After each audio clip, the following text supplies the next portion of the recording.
Hi everyone, Ziggy here from Ziggy Zag, and in today's video I will take you with me to Cascades Nature Park in Compostela.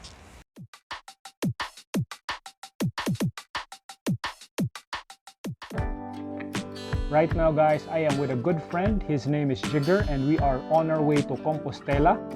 Now before going to Cascades, Jigger is gonna get us some snack. According to him, he is a regular customer at this place. Hi guys, so now I am here at Compostela Poblacion. I will show you a homemade empanada. Check it out.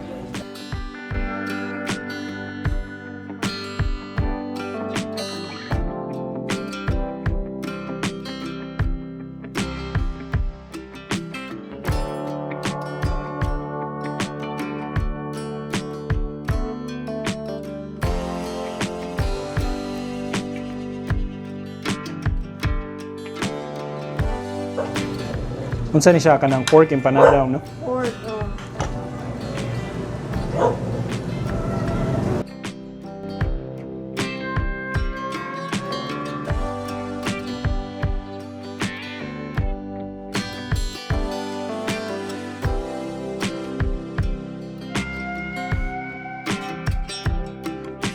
So guys, let's try it. Let's try one. Ooh, it's still hot. Here's the empanada. It's still a bit hot. Let's try it.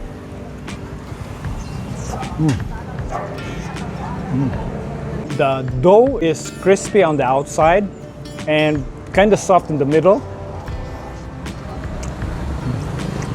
I love the taste of the pork, and it's got potatoes.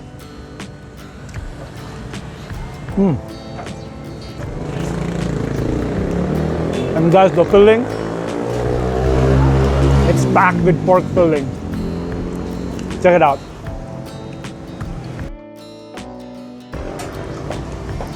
It's got egg as well. Really nice.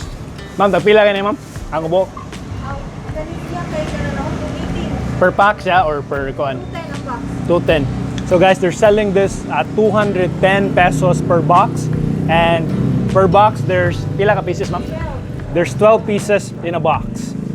Guys, you should try this out. I will attach their Facebook in the description box. We now have our empanadas and we are on our way to Cascade.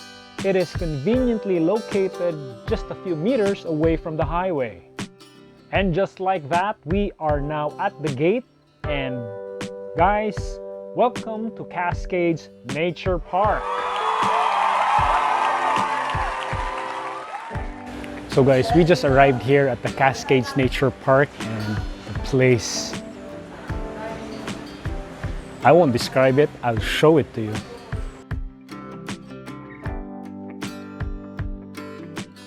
Compostela is about 25 kilometers north of Cebu City. Cascades Nature Park describes itself as a large outdoor venue with plenty of space for families, friends, or teams. Their amenities include a huge swimming pool and a lake. They offer a wide range of events like weddings, team buildings, and family outings.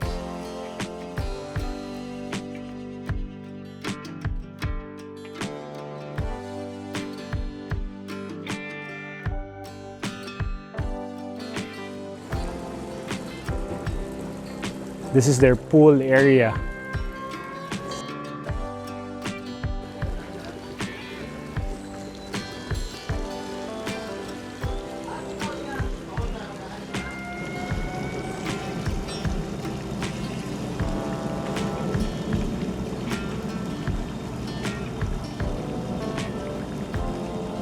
So as you can see guys, really nice.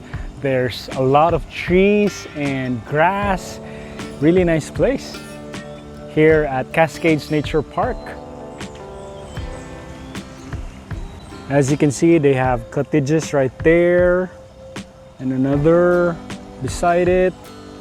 So there are plenty of cottages, and over there there's a very huge grass area for games to run around.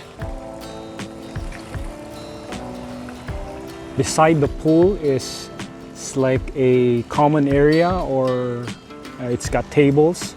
So this could serve as their restaurant. I believe you can order food here, so let me check it out. And yes guys, they do have a menu here. They got appetizers, chef specials, they got soups, salad, veggies, beef, chicken, pork, seafood, sandwiches, pasta, noodles, rice and sides, beverages, and of course dessert. They also have this soft opening menu.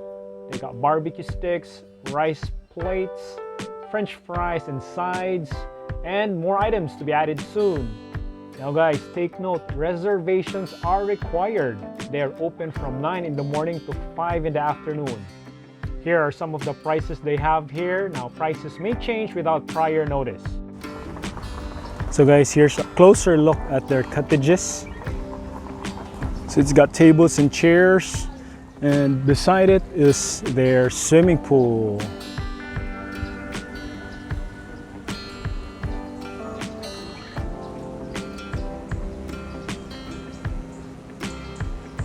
And that ends the video. If you enjoyed the video, do me a favor and click the like button. Share this video out there, leave a comment, and please consider subscribing to my channel.